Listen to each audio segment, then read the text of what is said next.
થથરાવી નાખે તેવી ઘટના બની થાનગઢમાં. સ્થળ હતું પીપળાવાળા ચોક, એટલે કે કાળેશ્વર પોલીસ ચોકીની તદ્દન નજીક.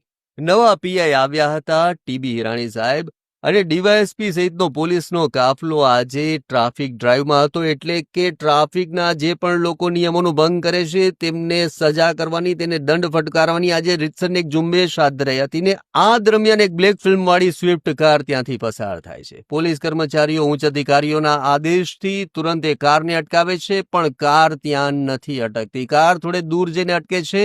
આ દરમિયાન બે પોલીસ કર્મચારી કારના દરવાજા પાસે જાય છે ને આ જ દરમિયાન કારની અંદર બેઠેલો શેતાન, એમ કહીએ કે ડ્રાઈવર ન કહી શકાય, તેને શેતાન જ કહી શકાય, કેમ કે તેનું જે હવે તમે કૃત્ય સાંભળવાના છો ત્યારબાદ તો તમે તેને માણસની કેટેગરીમાં તો નહીં જ મૂકો.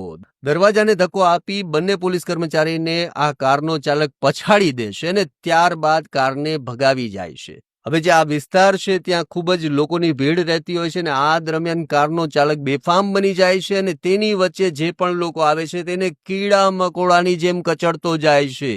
એક બે નહીં, 10 થી 15 લોકોને તેણે ઈજા પહોંચાડી, ત્યાં સુધી કે એક વ્યક્તિના તો પગનું હાડકું તૂટીને બહાર આવી ગયું. તેણે અનેક વાહનોને અડફેટે લીધા, અનેક લોકોને અડફેટે લીધા અને ત્યારબાદ એ કાર ચાલક કારને ત્યાં જ મૂકી અને ફરાર થઈ ગયો. એટલે કે આ સમગ્ર મામલો હવે હિટ એન્ડ રનમાં ફેરવાઈ ગયો છે ને હવે આ સમગ્ર મામલે